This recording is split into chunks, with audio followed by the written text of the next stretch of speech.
베드로전서 1장 1절부터 12절까지. 오늘은 이 베드로전서의 첫 시간이기 때문에 좀 서론적인 이야기를 해야 할 필요가 있습니다. 모든 책은 시작할 때 서론적인 이야기를 좀 간단하게 하는데 이 베드로전서도 근데 좀 간단해질 것 같지가 않아서요. 베드로전서의 주제와 목적이 뭐냐 하는 것은 한마디만 하도록 하겠습니다. 베드로전서의 가장 큰 주제는 고난입니다. 그 고난 가운데서 어떤 태도를 취해야 할 것인가 하는 것을 다루고 있다라고 말할 수 있죠. 저자는 물론 베드로고요. 그리고 수신자는 터키 지역, 여기 1절에 보면 본도, 갈라디아, 갑바도기아, 아시아와 비두니아, 이게 터키 지역의 요즘으로 말하면 전라북도, 전라남도, 충청도, 경상도 하는 것 같은 그런 뭐라고 할까요? 도 이름, 주 이름이라고 할 수가 있죠. 지역 이름이죠. 거기에 흩어져 있는 그리스도인들에게 그 편지를 썼습니다. 우리가 터키를 잘 몰라도 갈라디아는 많이 들어봤고 갑바도기아는 그 요즘도 여행지로 유명하잖아요. 갑바도기아. 그리고 이제 세 번째 문제가 되는 것은 언제 썼고 어디서 썼느냐 하는 문제가 학자들 간에 굉장히 논란이 많은 그런 주제예요. 5장 13절을 보면 함께 택하심을 받은 바벨론에 있는 교회가 너희에게 문안한다. 내 아들 마가도 그러하니라. 이렇게 이야기를 해요. 그래서 쓴 장소가 바벨론에 있는 교회예요. 바벨론에 있는 교회가 함께 이제 택하심을 받은 교회라고 하면서, 근데 이 바벨론이 어디냐? 이 베드로전서는 바벨론에서 쓴 건데 이것에 대해서 이제 여러 가지 학자들의 주장이 있습니다. 대표적으로 네 가지 주장이 있어요. 그 첫 번째는 이게 바벨론이 옛 바벨론, 그러니까 남유다 나라를 침공해서 성전을 파괴하고 구약 시대에 이스라엘 백성들을 포로로 잡아간 그 옛 바벨론이 이때까지도 지명 이름을 그대로 가지고 있어서 거기에 있는 교회다, 이렇게 하는 주장이 첫 번째고요. 두 번째는 세 번째는 그렇게 타당성이 많지는 않은데 그 애굽에 있는 바벨론, 카이로 북동쪽에 바벨론이라고 하는, 그래서 이것을 이제 애굽 카이로, 이집트 카이로의 옛 이름이라는 설이 있습니다. 그거는 그렇게 중요한 주장은 아니에요. 또 세 번째는 에루살렘이다.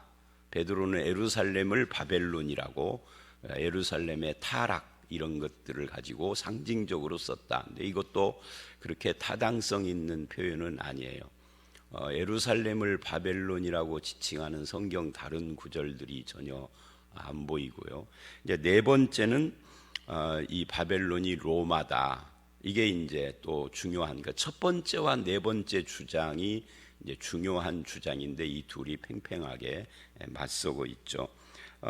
우선 옛 바벨론, 아수르에 있는 바벨론이라고 하는 설은 이제 왜 이런 주장을 하느냐면 그렇게 그 바벨론을 옛 바벨론 그대로라고 하지 않으면 그러면 이제 베드로전서 2장 13, 14절에 나오는 인간의 모든 제도를 주를 위하여 순종하되 왕이나 혹은 악행하는 자를 징벌하고 선행하는 자를 포상하기 위하여 보낸 총독에게 하라 하는 이 세상 정부가 하나님께서 세우신 것이니 순종해야 된다 하는 말과 다르다.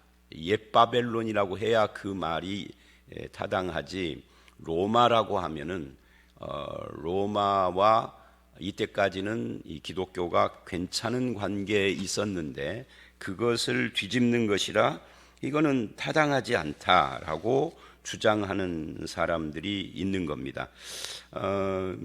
그리고 이제 또 한 가지 중요한 주장은 지금 이 AD 70년에 로마 장군 티토가 와서 예루살렘을 멸망시킨 것, 그걸 근거로 해서 이 바벨론이 로마라고 주장한다는 거예요. 근데 사실은 그렇지는 않아요.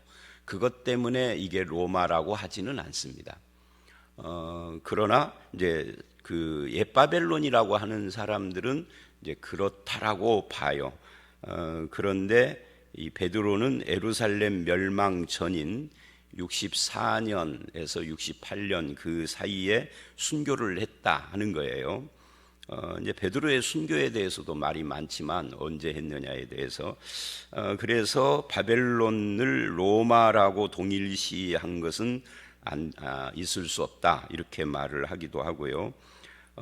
또 이 주장하는 분들은 베드로 당시에는 성전이라는 것이 아직 파괴되지 않고 그대로 있었고 기독교인들도 그 성전 제사에 참여를 하기도 하고 뭐 거기서 예배도 했다.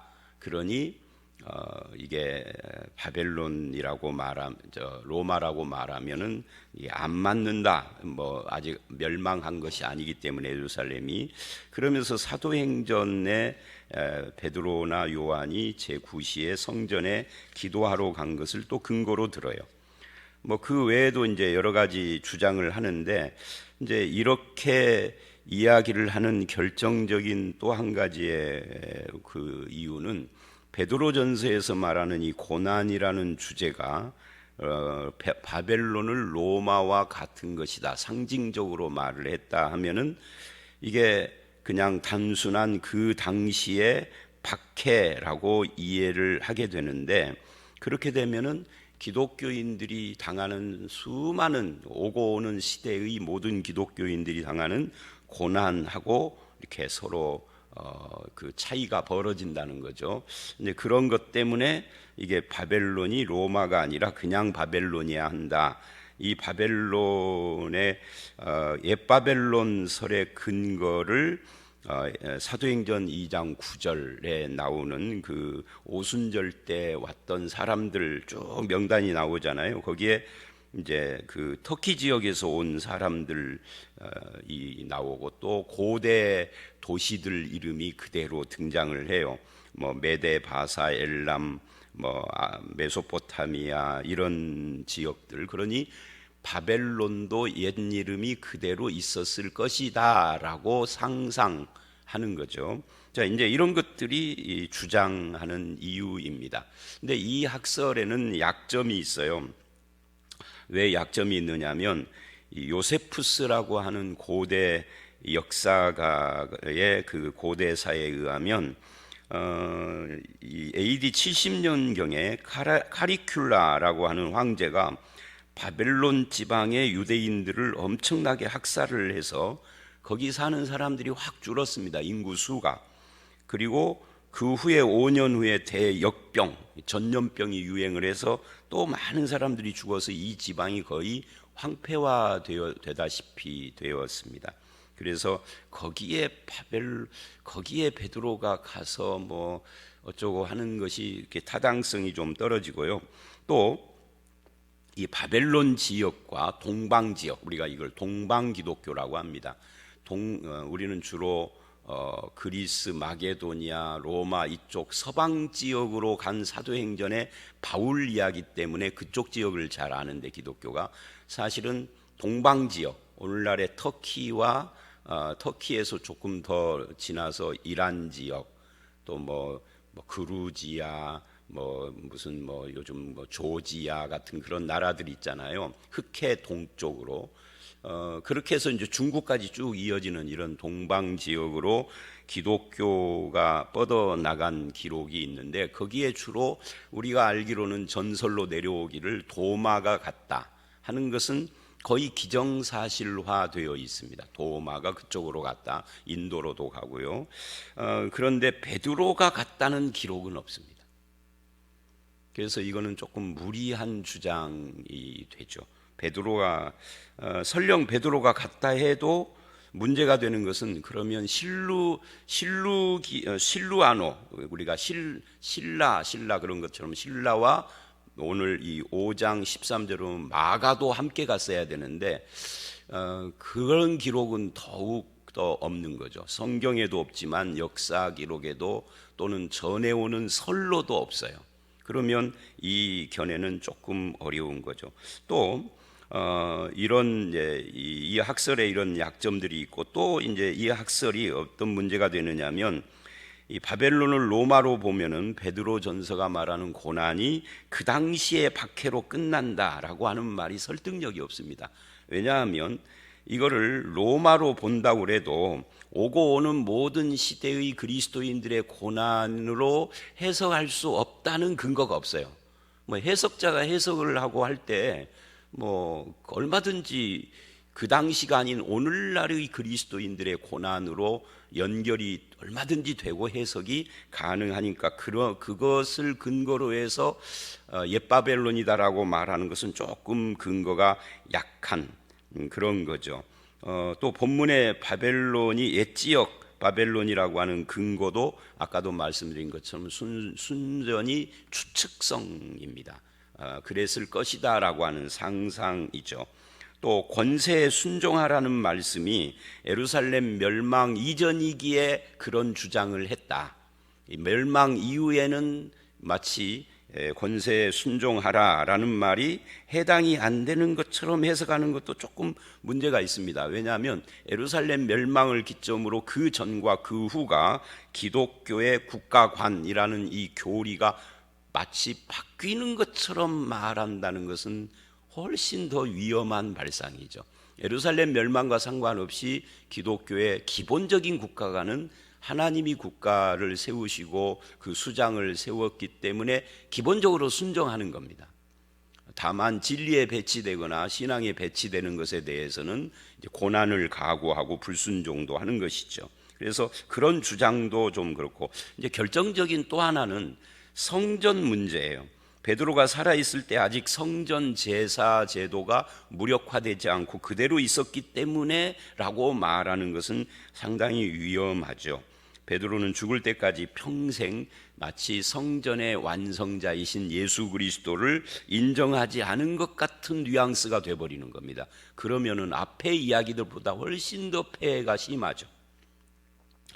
베드로를 비롯한 사도들은 요한복음 2장 19절로 22절을 보면 우리가 잘 아는 것처럼 이 성전을 헐라 사흘 만에 지으리라 하신 이것이 예수님이 자기 몸을 가리켜서 하신 말씀이로구나 하는 것을 언제 깨달았느냐 하면 요한복음 2장에 보니까 부활하신 후에 알았다. 그거를 알았다 그러거든요.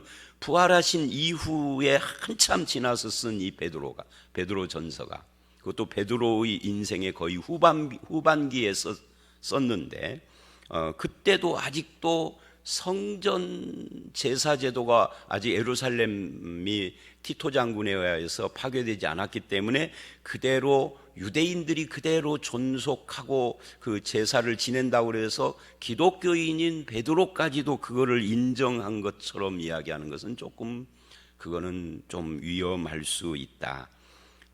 또 베드로전서 2장을 보면은 예수님이 성전이심을 분명하게 하고, 또 베드로전서 전체적으로 보면은 예수 그리스도의 대속의 완성에 대하여서 확실하게 이야기를 하거든요. 단번에 우리를 속죄하신 것에 대해서. 그래서 이런 결론을 내릴 수 있습니다. 베드로전서가 어디서 기록되었느냐 하는 문제는 학자들 간에도 지금도 논쟁하는 문제라 그것은 그렇게 중요한 문제가 아니에요. 그것이 해석에 결정적으로 영향을 미치지는 않아요. 저는 이 바벨론이 로마를 상징하는 별명으로 본다라고 생각을 합니다.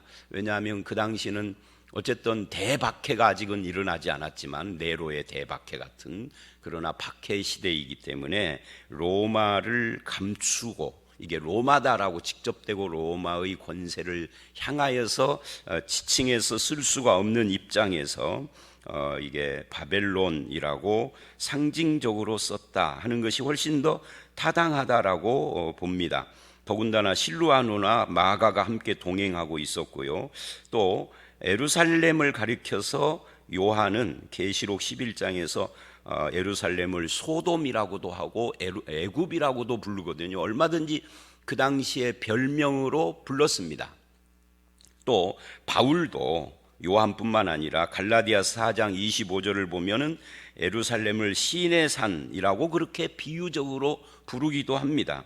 그리고 역사가인 유세비우스도 바벨론이 로마를 가리키는 비유적인 호칭이었다라고 하는 기록을 남깁니다. 그래서 여러 가지를 보면은 고난 문제에 대하여서 이야기를 하지만 그거 빼놓고는 역사적으로나 본문 내적으로나 성경적으로나 이것이 로마를 가리키는 것이다 라고 하는데 큰 무리가 없다, 이렇게 볼 수가 있습니다. 이제 이 본문은 베드로전서는 이제 오늘은 서론이라 이런 말들을 합니다. 내일부터는 본문만 이야기를 하기로 하고요. 베드로전서는 총 5부분으로 나누어집니다. 2장 11절로 4장 19절을 보면 하나님 백성의 삶의 책임 문제를 말을 하면서 각종 관계 속에서 어떤 자세를 가져야 되느냐, 또 박해와 고난 앞에서 당당해야 된다, 뭐 이런 이야기들을 합니다. 이게 가운데 토막이에요. 그리고 이제 앞과 뒤로 2개씩 있는데 오늘 본문인 1장 1절로 2절에 인사말을 하면서 흩어진 나그네들에게, 디아스포라죠, 에게 이 서신을 보내고요. 1장 3절로 2장 10절까지는 하나님 백성의 신분에 대한 이야기를 하면서 영광스러운 구원을 말을 합니다. 그리고 뒷부분으로 가면은 5장 1절로 14절에 결론적인 권면을 장로와 젊은 자들에게 하면서 근신하여 깰 것이다 라는 말을 합니다. 그리고 5장 13, 14절에 바벨론에 있는 교회가 무난한다 하면서 마무리를 하죠. 그래서 이런 구조를 가지고 있는데 맨 앞에 1장 1절에 흩어진 나그네라는 표현과 5장 13, 14절에 택하심을 함께 받은 바벨론에 있는 교회가 너희에게 무난한다라고 하는 표현은 서로가 쫙, 이게 베드로전서 전체가 쫙 이어지는 것 같은 느낌을 줍니다. 흩어진 나그네, 바벨론에 있는 교회. 그러니까 아까도 이제 장소 이야기를 했습니다만은 흩어진 나그네라는 표현도 상당히 상징적이잖아요. 마치 그 바벨론 포로로 잡혀간 디아스포라들처럼. 이 디아스포라 이야기를 하면은 상당히 긴 시간을 해야 하기 때문에 오늘은 준비는 돼 있는데 약하고 안 하기로 생각을 합니다만은, 이 흩어졌다라는 것과 바벨론에 있다라는 것은 굉장히 유사성을 가지고 있습니다. 그래서 그런 어떤, 거기에는 또한 고난이라고 하는 주제가 숨겨져 있죠. 그래서 이제 오늘 말씀 11절에도 보면은 어떤 이야기를 하느냐면, 죄송합니다. 2장 11절에도 보면은 사랑하는 자들아 거류민과 나그네 같은 너희를 권하노니 해서 1장, 2장, 5장 이렇게 쭉 고난으로 연결이 되고 있습니다. 그래서 성도들은 이 세상을 어떻게 살아야 될 것인가 할 때 흩어진 나그네, 즉 거류민 같은, 마치 바벨론이라는 이 세상에, 그러니까 베드로전서에서는 바벨론이 당시에는 로마나 로마 제국 전체를 가리키는 그런 표현이라면 오늘 우리들에게는 세상이죠. 세상이 마치 우리가 거류민과 나그네 같이 살아가는 바벨론 같은 곳이다, 본향이 아니다 하는 것을 보여주고 있습니다. 그렇다면은 나그네로 사는 사람들은 어떤 삶의 자세를 가져야 되는가 하는 것이 중요한 주제가 되죠. 이제 바울의 로마서나 갈라디아서는 칭의 문제를 많이 다룹니다. 근데 베드로 전서나 후서 같은, 이걸 우리가 공동서신이라고 그러는데, 야고보서, 베드로 전서, 후서, 요한 1, 2, 3서, 유다서, 그리고 계시록 이렇게 나가는데, 이것은 세상 속에서 교회는 어떤 모습이어야 되느냐, 세상과 교회의 관계는 뭐냐, 세상을 이기는 교회는 어떤 교회인가, 뭐 이런 것들을 쭉 다루고 있다라고 할 수가 있습니다. 자, 이제 서론적인 것은 여기까지만 하고요. 본문 1절을 보면 흩어진 나그네라는 표현을 1절에서 합니다. 이건 디아스포라예요. 이거는 그들의 현실 문제죠. 그런데 2절을 보면은 그 흩어진 나그네만 놓고 보면은 이게 낭만적인 표현이 아니죠. 고난이 예상되는 표현이고 삶의 슬픔도 거기에 있을 수 있고 그러는 건데 2절을 보면은 그것을 완전히 반전시킵니다. 현실로는 흩어진 나그네인데 그것을 신앙적인 눈으로 보면은 하나님 아버지의 미리 아심을 따라 그래요. 그러니까 흩어진 나그네 같은 내 삶이 하나님의 눈초리를 벗어나 있지 않다. 하나님의 미리 아심을 따라 되어진 것이다 라고 하는 것을 지금 강조하고 있습니다. 또 성령이 거룩하게 하심도 흩어져 있지만 나그네 같은 삶이지만 거룩해 하신 존재들이다.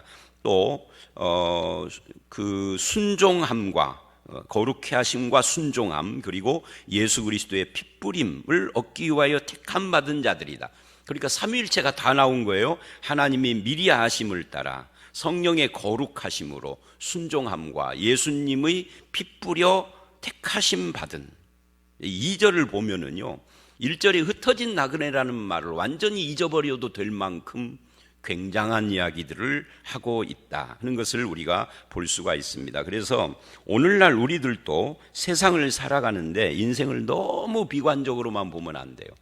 비극적인 무슨 경험을 했어도 그렇고 고난이 내 앞에 현실로 있다 해도 그렇고 요즘 우리 교회에 수술하신 분들이 꽤 되시는데 입원해 있어서 내가 병상에 누워 있다 해도 우리가 흩어진 나그네 같은 이런 자들이 사실은 알고 보면 영적으로는 하나님이 다 알고 계시고 성령께서 거룩해 한 자고 예수께서 피 뿌려 택하신 자들이다. 흩어진 자와 택하신 자, 우리가 이제 어떤 시각으로 나를 바라보고 성도를 볼 것인가 하는 이 부분, 이게 굉장히 중요하다라고 생각을 합니다. 우리가 나 자신을 바라볼 때 삼위일체 하나님의 눈으로 바라볼 필요가 있다. 그러니까 격려하는 거죠, 베드로가. 그 다음에 3절서부터 5절까지 이게 믿음에 대한 이야기인데 한마디로 말하면 어떤 믿음이냐면 찬송하는 믿음입니다. 그래서 3절에 아버지 하나님을 찬송하리로다. 그리스도의 아버지. 근데 그 찬송하는 이유가 뭐냐? 그의 많으신 긍휼대로 예수를 죽은 자 가운데서 부활하게 하심으로 말미암아. 이게 전부 다 수식어죠. 많은 긍휼대로 부활하게 하심으로 우리를 거듭나게 하사. 이 말을 하려고. 그러니까 우리가 거듭난 것이 뭐냐? 하나님의 긍휼로 된 것이고 예수의 부활로 된 것이고 그 거듭남을 통하여서 산 소망이 있게 했다. 그러니 우리가 하나님을 찬송해야 된다. 어떤 존재인데도 흩어진 나그네인데도 있는 곳에서 산 소망을 가지고 하나님을 찬송해라. 우리의 산 소망은 부활로 말미암아 거듭나게 하신 그 은혜 속에서 되어진 것이다. 우리에게는 썩지 않고 더럽지 않고 쇠하지 않는 이 표현이 중요하죠. 베드로 전서나 후서 전체를 볼 때 세상은 어떤 것이며 우리가 얻은 신분과 우리가 속한 나라는 어떤 것이냐를 말을 할 때 썩지 않고 더럽지 않고 쇠하지 않는, 세상은 썩고 더럽고 쇠하여 가는 것이죠. 우리는 그렇지 않은 나라를 유업으로 받은 자예요. 하늘에 간직되어 있고요. 그 다음에 5절을 보면은 하늘에 간직된 유업을 찬송한다는 것이 4절이라면 5절은 구원을 얻기 위하여서 하나님의 능력으로 우리가 보호를 받고 있다.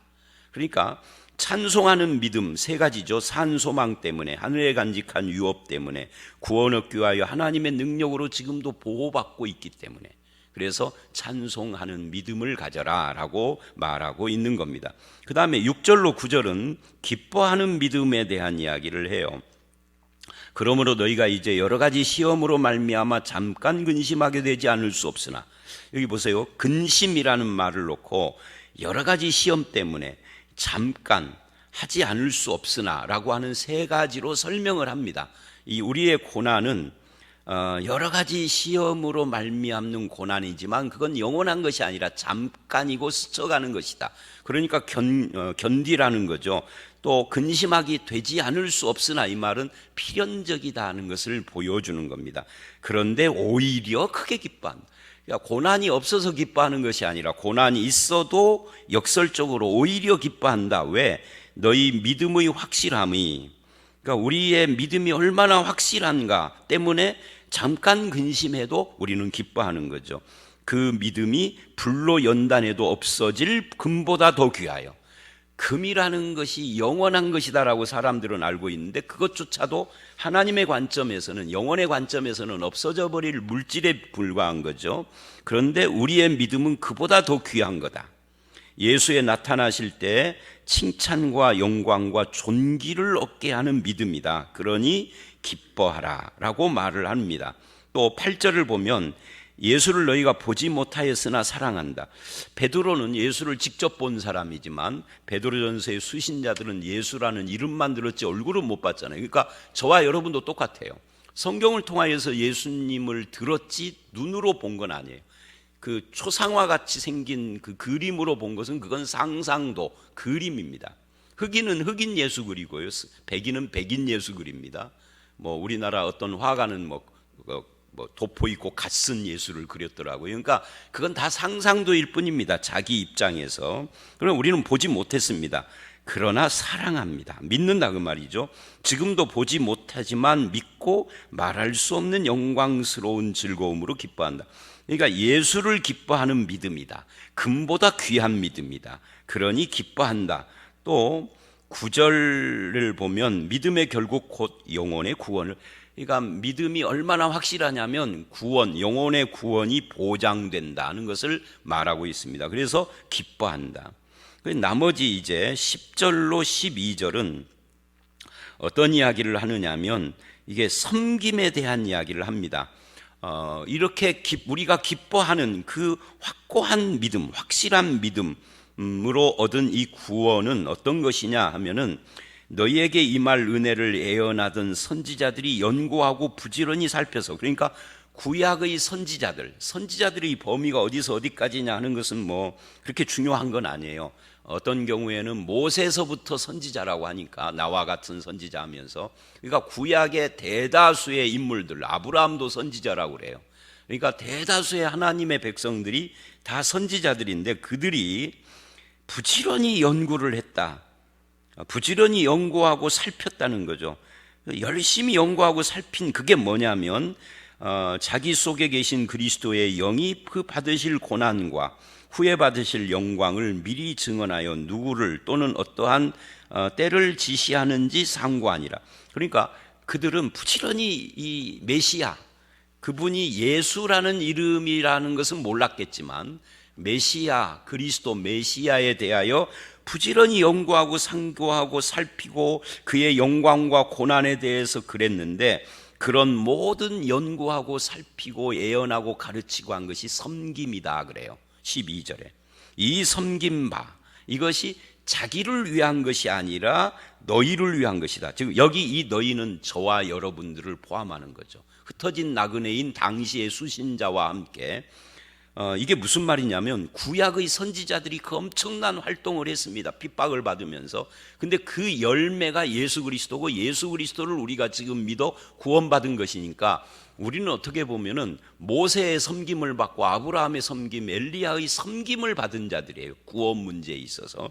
그리고 이것은 한편 히브리서에서 말하는 것처럼 지금 예수를 믿는 우리가 아니면은 저들의 그 섬김과 믿음이 다 쓸데없는 것이 되는데, 우리가 있음으로 저들의 섬김과 믿음이 열매, 결실을 맺는 거죠. 그래서 너희를 위한 것임이 계시로 알게 됐으니 이것은 하늘로부터 성령을 힘입어 복음을 전하는 자들로 이제 너희에게 알린 것이요 천사들도 살펴보기로. 그러니까 천사들도 잘 몰랐던 것인데 그런 옛 선지자들도 잘 모르고 연구만 했던 거, 천사들도 살펴는 봤는데 정확한 걸 몰랐던 거, 그걸 우리는 알고 믿는 자다. 그게 예수 그리스도거든요. 그러니 우리가 믿는 이 믿음이 얼마나 대단한 것이냐. 그래서 우리는 찬송하고 기뻐하고 감사하는 믿음을 가져야 된다.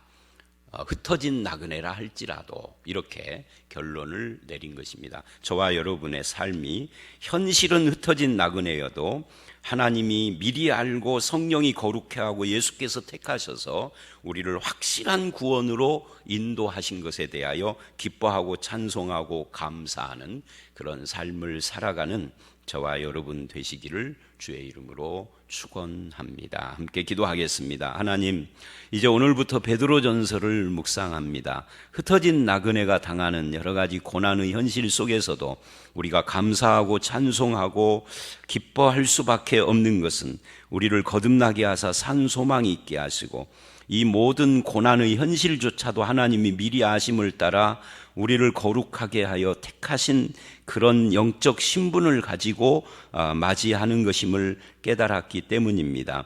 하늘에 간직한 유업과 구원을 위하여서 보호하심과 금보다 귀한 믿음과 이런 모든 것이 우리가 잠깐 근심을 할지라도 우리를 영원히 근심 속에 처박아 놓을 수 없음을 우리로 하여금 알게 하시니 감사합니다. 믿음으로 눈을 떠서 주님의 놀라우신 구원을 바라보고 현실의 고난과 흩어진 나그네 같은 현실을 이기고 극복하여 주님께 찬양 드리는 그런 삶을 사는 우리 모두가 되게 하여 주시옵소서. 예수님 이름으로 기도드렸사옵나이다. 아멘.